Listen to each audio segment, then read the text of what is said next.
This is me. Well, at least somewhere in here I am. But why is there 100 people on the same spot? Well, I mean, we all know the answer here, right? Like, else you wouldn't be here, I think. The new WoW expansion just dropped. And I was actually part of the very first minutes by accident, believe it or not. And that's mainly because I don't really play this game. I usually just chime in when there's a new expansion coming out, level to max, and that's usually where I get tired of repeating the same things over and over every week. Nor am I a WoW veteran, as I started playing this game when Mists of Pandaria came out. So if anyone ever asks, best expansion ever, obviously. Not because it is necessarily, but nostalgia, you know? Tricky little mechanic. But despite my lack of mastery or credibility in this game, being part of an expansion launch is always amongst the craziest and, to be honest, most exciting times. And this launch was no different. And despite my lack of experience, or maybe because the beginning of this expansion was different. So welcome to my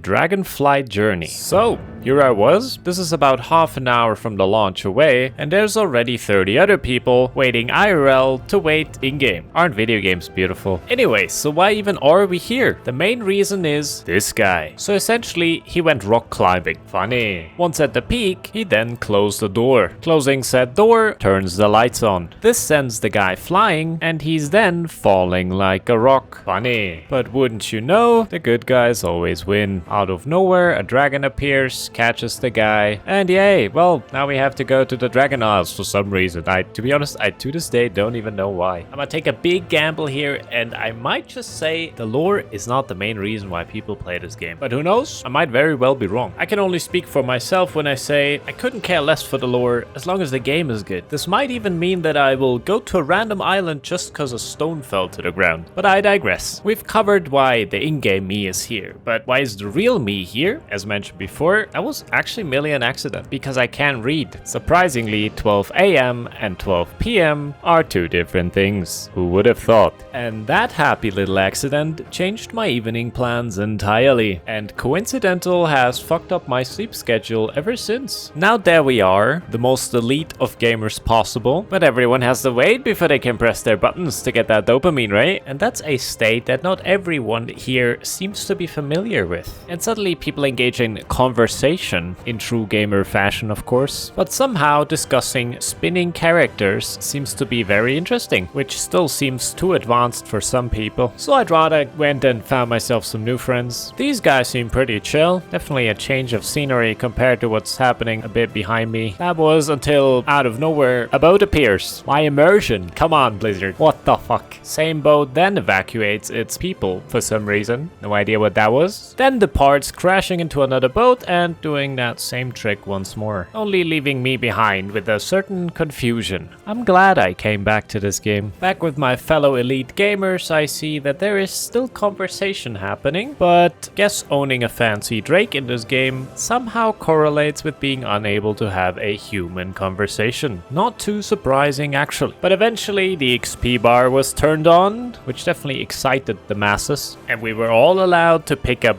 the very first quest. Too long didn't read. Essentially, we sent a bunch of people ahead already to see if they survived, which they did, so we are also now following after them. Which still doesn't answer why. But the game then asking me to Please, chat with your fellow explorers while we wait. was a really good idea.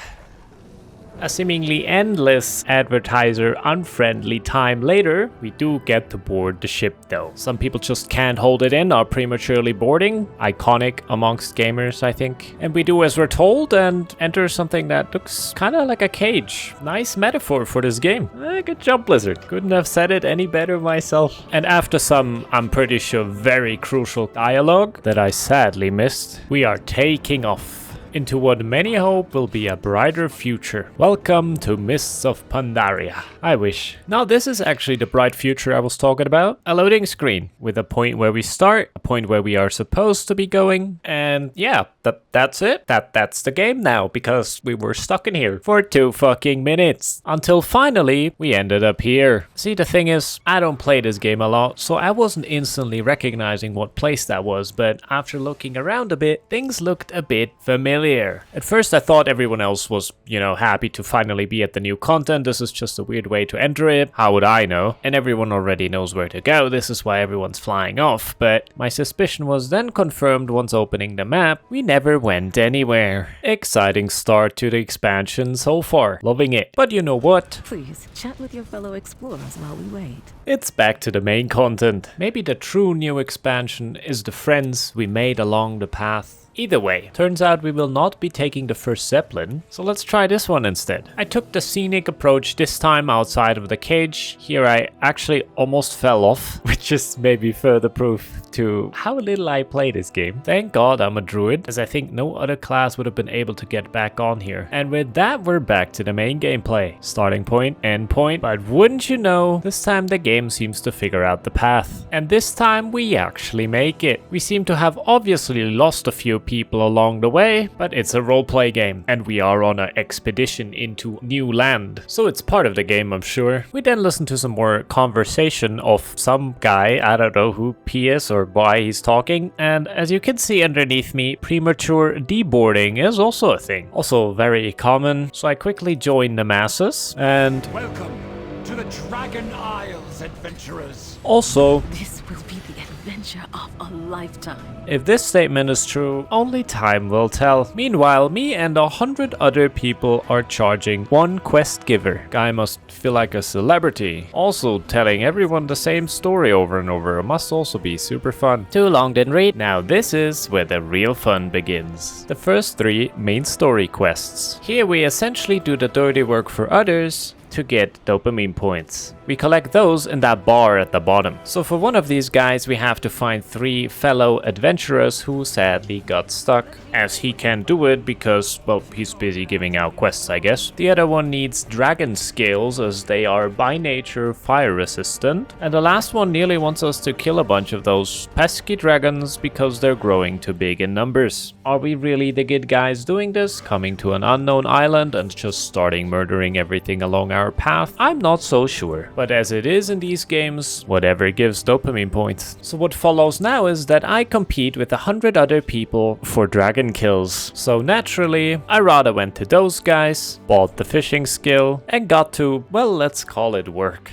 While everyone else was battling each other for getting dragons killed and collecting skills and freeing adventurers, I was experiencing moments like this, the raw nature, taking it all in. Might not be getting the world first dragon kill, but I definitely got world first slimy old boot sold to a vendor. So after already getting a massive monetary head start over everyone else, it's time to check out what I might have missed. And looking at this, I can only imagine the massacre that's just happened a few minutes earlier around here. So let's get back to work. So once more, instead of doing what I actually should be doing, I'm starting to skin everything. I mean, we can't let any dragon go to waste, can we? Also seems like it's up to me to clear up the mess that the 100 people before me left behind. No need to thank me, guys. Surprisingly, I actually end up doing what I was supposed to be doing all along. I killed some dragons, rescued brave adventurers, and collected fire-resistant scales. All in all, super exciting stuff, but in a cave nearby, I came across this fella. Expecting a crazy fight, I barely made it in to even get the tag, which obviously entitles me to the full loot. Very heroic so far on my end, have to say. I obviously also skinned the beast, which puts me at 46 skinning. The max is 100, so a few minutes into the expansion I'm halfway done. Lovely. A few dragons, scales and adventurers later, I make it to the first, let's call it city. Here we reunite with the people we've sent ahead, both story-wise and for me, pretty much everyone else I sent ahead, so to speak. Anyways, I tell everyone about my crazy heroics, so I'm then introduced to the new Renown expedition mechanic. Essentially a bunch of different guys on this island and you can have a better standing with them over time, which unlocks stuff. You know, your basic video game thingy. While getting to know the place, I then came across this flying disc. The guy next to it told me to stand on it, which, without questioning it, of course I instantly do. I then pay for it by being propelled into dangerous heights, doing a little bit of sightseeing. This is essentially a little bit of a teaser for what's about to come. Looks like we got ourselves a nice place. I then eventually also come across my main profession, leatherworking, as the things we are skinning we can then use with this and craft ourselves all sorts of helpful stuff. The UI definitely looks a tad different than it used to, and upon further inspection, crafting is way more complex now. Usually you were just pressing a button and you got something out of it. Now you have different quality of ingredients, you can add a matrix, and then there's this, whatever that is. I then spend a few minutes to make at least some sense of what the hell I'm looking at, just to then find out that I don't even have the ingredients yet to make the gear that I can wear. Unlucky. Instead, might as well do some tasks for the townsfolk. The very first being filling out a visitor's log. So much for my heroics. I then learned cooking from this guy, head chef Stacks. I don't know what to say about this, but that's kind of funny actually. And then we get to know the first dragon. I mean, it's called Dragonflight, you know, it had to happen eventually. This guy then sends us down further the road where we meet those beefy guys that we're supposed to help. After then figuring out where exactly I have to go, I then got a little bit, let's say, distracted, as a spinning hippo in some sort of tornado caught my eye. And given my TikTok attention span, I completely forgot about the main quest and followed those exclamation marks instead, which led me even further away from where I was actually supposed to be going. The story here is, those two guys we just met are some sort of dragon animal friends, I guess the PETA of the Dragon Isles. And wind is rampaging, you know, as it usually is. That explains the spinning hippos and explains why we are here, as someone has to clean up the mess, because I don't know why exactly, but they can't do it themselves. So we have to save the poor animals. I then learned one detail. Saving a duck makes it run away. Saving a frog makes it appreciate it and actually follow me. So I ended that quest by only saving the frogs, as I couldn't care less about the ducks from this point on. Some might call me a bit shallow for that, and they would be right. So I kept on wandering around this actually pretty beautiful place, saved all the frogs, got rid of the enraged wind by, well, killing it, and then happily reporting my success to Dragon Isle PETA. But we're not done yet. To be honest, I didn't quite read why, but I now have to get wind-infused shells that I take off the cold bodies of,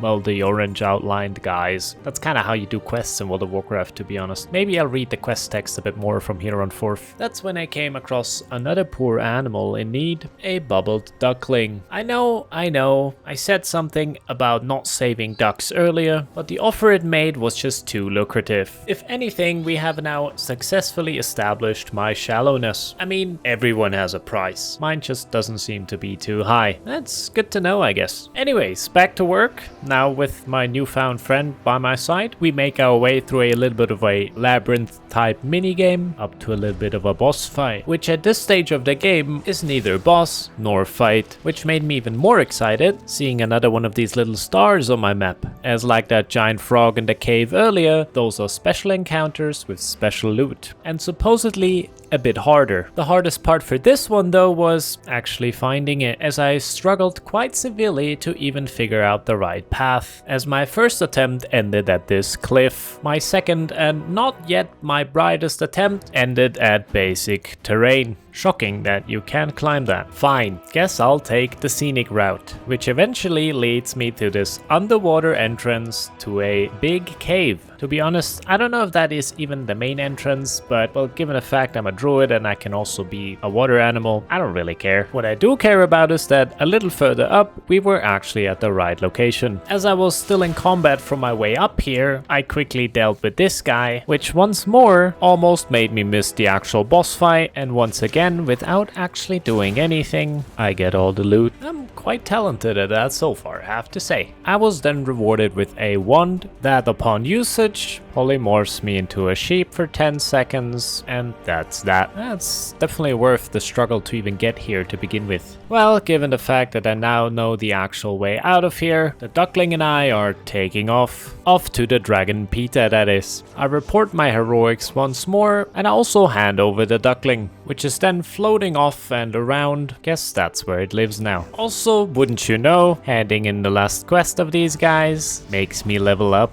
Truly a happy end. We saved the wildlife, got level 61, got a new talent point, and unlocked the first dungeon. As this was merely the beginning of a long journey through the Dragon Isles.